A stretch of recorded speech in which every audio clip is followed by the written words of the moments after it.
How to fix Instagram when it won't open on Android or iOS phone. Hello guys, in today's video I'm gonna show you how to fix Instagram when it won't open on Android or iOS phone. First, go to settings, scroll down until you find here apps, then click apps again, type here Instagram, click on it, click for stop and go to storage, clear cache.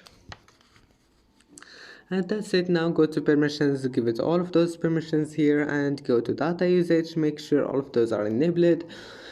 And if you have an iPhone, just go to settings, general, and then iPhone storage, select Instagram and click offload. And if that doesn't fix it, then just uninstall your Instagram and install it again, and that's it. And make sure you have enough space. Just go to your gallery, delete some photos and videos, and don't forget to like, and see you in the next video.